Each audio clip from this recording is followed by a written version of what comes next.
4 माह बाद, मतलब 4 महीने बाद आपकी नौकरी पक्का होने का आसार। जी हाँ, इसमें किसी तरह का कोई संशय नहीं है। स्पष्ट रूप से मैं बोलना चाहता हूं कि बस 4 महीने बचे हुए हैं। 4 महीने के बाद आपकी नौकरी जो है पक्का होने की संभावना, बहुत ज्यादा से ज्यादा संभावना है। और ये सरकार का वादा है, एनआरए का सौगात है। तो चलिए इस चीजों को जरा तसल्ली से हम समझते हैं, कैसे नौकरी पक्का होने की संभावना हो रहा है। तो आज तक क्या होता हुआ है, पहले इस चीज को थोड़ा सा हम समझ लें कि आज तक क्या होता आया हुआ है।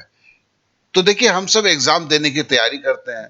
जैसे बहुत कोई लोग रेलवे की प्रीलिम निकालने की कोशिश करते हैं, नहीं निकलता है। एसएससी तो जाते ही नहीं है कि बाबा इंग्लिश का एग्जाम है, इंग्लिश कैसे, हमको आता नहीं है। तो रेलवे में रगड़ रहे हैं, रगड़ रहे हैं, रगड़ रहे हैं, और सालों से लगे हुए हैं, लेकिन कोई प्रीलिम निकलता ही नहीं है। एक मोस्ट जनरल केस है। और एक बार कभी प्रीलिम निकल भी गया, मेंस में फंस गए, फिर दोबारा प्रीलिम नहीं निकलता है। देखिए, ये बहुतों के साथ होता है, मैक्सिमम के साथ होता है, 100 में 80 जन के साथ होता है। तो ये कोई नई बात नहीं है, एकदम स्वाभाविक बात है। और यही हो रहा है, आज तक यही होता आया हुआ है। साल भर में, एक साल में भाग भाग कर 10 परीक्षा देते हैं। अब 10 परीक्षा तो दे दिए, फोकस तो कहीं कर ही नहीं पाए। सब अलग अलग परीक्षा हैं। अब बैंक की परीक्षा देने जाओ, उसकी टाइप अलग है। एसएससी की परीक्षा देने जाओ, उसकी टाइप अलग है। रेलवे की परीक्षा देने जाओ, उसकी टाइप अलग है। और सबसे मजे की बात है, सबका कोचिंग अलग। तो इसलिए प्रीलिम ही नहीं निकलता है। तो ये जो अवस्था है, दुनिया जो भी बोले, इस सच्चाई से कोई मुकर नहीं सकता है। प्रीलिम नहीं निकलता है, प्रीलिम निकल गया तब तो मेंस की बात आती है। तो फिर यहां तो वहां आदमी फंसा हुआ रहता है प्रीलिम निकालने के लिए। प्रीलिम नहीं निकलता है, ये सबसे बड़ी मुसीबत वाली कहानी है। लेकिन अब जो है, ये चीजें नहीं होगा, इन सब का अंत होगा। और इनका जो अंत है, वो सरकार का एक अति उत्तम प्रयास है, जिसकी घोषणा हो चुकी है, कानून बन चुका है। उसके अनुसार ये हो रहा है, और इसका नाम है एनआरए सीईटी। तो चलिए पूरे चीज को जरा समझते हैं, तसल्ली से समझते हैं। सबसे पहला है कि एनआरए का मतलब होता है नेशनल रिक्रूटमेंट एजेंसी। ये एक ऐसी एजेंसी है, जैसे एसएससी है, आईबीपीएस है, उस तरह ये बड़े पैमाने पर बन रही है। इसके लिए सरकार ने 1500 करोड़ से ऊपर का धन जो है, इस बार के बजट में मुहैया करवाया है कि ये जो होगी पूरे भारतवर्ष में। बहुत सारे जो परीक्षा हो रहे हैं प्रीलिम, उसका विकल्प के रूप में खड़ा होगा। तो प्रीलिम एग्जाम के जगह आ रहा है अभी common eligibility test, common eligibility test set. अब ये सीईटी जो खड़ी आई है, आ गई है, ये जो है आपके अभी जो तरह तरह के जो प्रीलिम के एग्जाम देते थे, जैसे एसएससी ले रहे हैं, रेलवे ले रहे हैं, आईबीपीएस ले रहे हैं। अब ये 3 है, लेकिन अगले कुछ, मतलब अगले साल में 2021 में स्टेट गवर्नमेंट और प्राइवेट जॉब भी आ जाएंगे, इनके अंदर में आ जाएंगे। जो जैसे बहुत ही पीएसयू हैं बहुत सारे, जो अपने लिए अलग से एग्जाम कंडक्ट कराते हैं। ये सारे ऑर्गेनाइजेशन जो है, ये प्रीलिम नहीं कंडक्ट कराएंगे। प्रीलिम पूरे भारतवर्ष में एक ही होगा, और वो होगा एनआरए के द्वारा किया जाएगा, नेशनल रिक्रूटमेंट एजेंसी की तरह द्वारा किया जाएगा। तो इसमें बड़ी बात क्या हो गई, कैसे बोल दिया कि मैंने आपको कि आपकी नौकरी की संभावना बहुत सारी मतलब गुना बढ़ गया। इसका मामला क्या है, थोड़ा सा समझते हैं। देखिए, ये जो for non technical post group C और बी है, ग्रेड सी और बी है, जो इनके लिए ये एग्जाम है। और ये एग्जाम जो है, जिसको एसएससी लेता है। अब एसएससी का कितना है, शुरू हो जाइए। एसएससी का एमटीएस हो गया, एसएससी का आपका सीएचएसएल हो गया, एसएससी का सीपीओ हो गया, एसएससी का सीजीएल हो गया, एसएससी का आपका जीडी हो गया। तो ये तो जो याद आया अभी मैं बोला, इसके तो 12 एग्जाम होते हैं।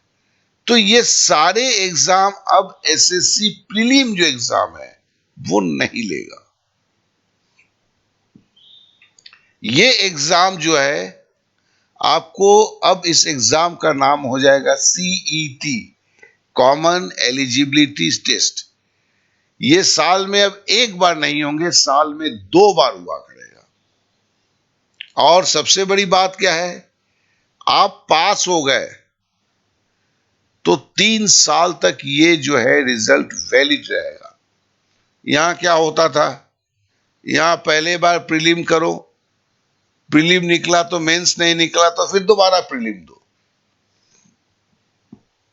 अब लेकिन ऐसा नहीं होगा। आपने एक बार प्रीलिम निकाल लिया तो फिर 3 साल तक आप फोकस कर पा रहे हैं मेंस को निकालने के लिए। आपने प्रीलिम एक ही बार निकाला, चाहे वो बैंक हो, चाहे वो रेलवे हो, चाहे वो एसएससी हो, एक प्रीलिम है। ये ऐसा नहीं कि रेलवे का अलग से प्रीलिम देना पड़ेगा, बैंक के लिए अलग से प्रीलिम देना पड़ेगा, एसएससी के लिए अलग से प्रीलिम देना पड़ेगा, ऐसा नहीं। आपने एक बार प्रीलिम निकाला जिसका नाम है कॉमन एलिजिबिलिटी टेस्ट, बस। अब 3 साल के लिए कोई प्रीलिम नहीं निकालना है, अब आपको मेंस के ऊपर पूरा का पूरा ध्यान देना है। तो जिसके लिए क्या होता है, आप जो भाग भाग के पूरे साल भर तक प्रीलिम निकालने के चक्कर में रहते हैं, उससे मुक्ति मिलता है। क्योंकि ये प्रीलिम जो है, चूंकि ये प्रीलिम सबके लिए है, तो नेचुरली ये प्रीलिम की जो स्तर होगा वो आसान होगा। फिर ये परीक्षा 12 भाषाओं में होगा। अब चूंकि 12 भाषाओं में होगा तो इसके लिए जो और भी सोच है कि परीक्षा कैसे होगा, तो परीक्षा आसान स्तर पर होगा, आपके भाषा में होगा। अब चूंकि आपके भाषा में परीक्षा हो रहा है तो परीक्षा को देने में भी मजा आएगा आपको। और सबसे बड़ी बात है, हर जिले में परीक्षा केंद्र होगा। ऐसा नहीं कि कहीं आप हैं और कहीं सीटों की संख्या कहीं और है, आप चले जा रहे हैं, ट्रेवल कर रहे हैं, वहां जाके परीक्षा दे रहे हैं। जिनके जेब में पैसे कम हैं, लड़कियां हैं जो उतनी दूर तक जा नहीं सकती है, तो उनके लिए सबसे बड़ी प्रॉब्लम है। यहां तो हर जिले में एक परीक्षा केंद्र होगा ही, तो हर कोई अपने जिले में रहकर ही परीक्षा दे सकता है। ये एक बहुत बड़ी बात है। साथ ही साथ ये परीक्षा जो है 3 स्तर पे हो गए, ग्रेजुएट के लिए अलग से, 12वीं पास के लिए अलग से, 10वीं पास के लिए अलग से। तो जिसके लिए, अगर आप वैसे देखा जाए, ग्रेजुएट वाले तो 12वीं भी दे सकते हैं, हाँ 10वीं वाले 12वीं नहीं दे सकते हैं। लेकिन सीईटी जो है अलग के लिए होगा, 3 स्तर के लिए अलग चूंकि हो जाता है। अब देखिए, एसएससी लोग सीजीएल भी देते थे जो ग्रेजुएशन लेवल की है, और सीएचएसएल भी देते थे। यहां भी अगर देखा जाए, वैसे देखा जाए तो सीईटी 4 हो जाते हैं ग्रेजुएट वालों के लिए। तो वो एक अलग बात है कि इसमें भी लोग जो बोलते हैं कि हमें भाई परीक्षा देने की चांसेस कम हो जाएंगे, वो गलत है। बल्कि आपकी तैयारी में जो ये कोचिंग क्लास की धांधली भी चलती है कि अलग अलग स्तर के परीक्षा के लिए अलग अलग, सीपीओ के लिए अलग आप तैयारी कर रहे हैं, सीजीएल के लिए अलग तैयारी कर रहे हैं, सीएचएसएल के लिए अलग तैयारी हो रही है, ये जो एक नाटक की तरह होता था, और सवालों में भी विविधता होता था, इसे भी तो अब नकार नहीं सकते हैं। बैंक की जो सवाल होते हैं वो अलग किस्म के होते हैं, एसएससी के सवाल जो होते हैं वो अलग किस्म के होते हैं। लेकिन इन सारी चीजों से अब मुक्ति का मतलब यह है कि आपकी संभावना में बढ़ोतरी। क्योंकि जितना आपका पेचीदापन था, जितना कॉम्प्लेक्स ये सिस्टम बना हुआ था, उन सारे सिस्टम अब ये टूटते हुए जा रहे हैं। और कब से होगा? 2021 से। आज कब बैठे हुए हैं? सितंबर महीने में आपका 4 महीना केवल बाकी है। तो क्या बोलेंगे?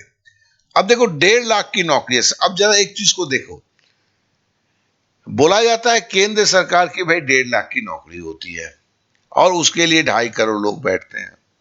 अब मैं बताता हूं, क्योंकि इसमें भी स्टेट गवर्नमेंट भी इसमें भाग ले रहे हैं। पहले बीजेपी शासित राज्य तो आएंगे ही, जो मैक्सिमम है। तो फिर मामला क्या निकलता है? सबके मेंस अलग होंगे। अब समझ लो कि आपके क्या कहते हैं, आपका जो है झारखंड एसएससी की बात करते हैं। अब झारखंड एसएससी अब एग्जाम कंडक्ट कराने की जरूरत नहीं है, उनको प्रीलिम कराने की जरूरत नहीं है, क्योंकि यहां से जो निकले हैं वो अपने मार्क्स बेसिस पे यहीं से लड़के ले सकते हैं। और ये लड़के लेने की बात कही जा रही है, जो अभी नहीं है। अभी तो केवल 3 है, एसएससी, रेलवे, आईबीपीएस।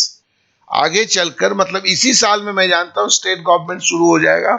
यहां तक कि प्राइवेट, सरकारी नौकरी के एग्जाम देते देते आप इतना घिस गए, जब अगर किसी कारण से नहीं हुआ, प्राइवेट की तरफ नजर डाले, तब तक आपकी उम्र जा चुकी है, वहां भी कुछ नहीं हो पाया। यहां ऐसा नहीं है। अब चूंकि जैसे पीएसयू है, जैसे टाटा स्टील हुआ, जैसे बड़े बड़े कंपनीज हैं, मतलब गवर्नमेंट कंपनीज हैं, जैसे दुर्गापुर स्टील हुआ, स्टील इंडिया अथॉरिटी हुआ, तो ये इनको जो जरूरत होता है, ये इस जो है सीईटी, कॉमन एलिजिबिलिटी टेस्ट के रिपोर्ट के आधार पर वो वहीं से ले लेते हैं। लेने के बाद जो है वो फाइनल सिलेक्शंस के लिए अपना मेंस की एक एग्जाम करवा लेते हैं। तो पूरा का पूरा आप देखिए तो पिक्चर क्या हो रहा है। अभी तक केवल 1.5 लाख नौकरी थी। अब समझ लीजिए कि आप 28 स्टेट है, और जितने भी क्या कहते हैं आपके, इस 28 स्टेट से को 30 मानते, मिनिमम 5,000 की प्रत्येक स्टेट की आप फर्दर वैकेंसी पकड़ लीजिए, तो कितना हो गया महाराज? 1.5 लाख की नौकरी जो 3 लाख हो गई।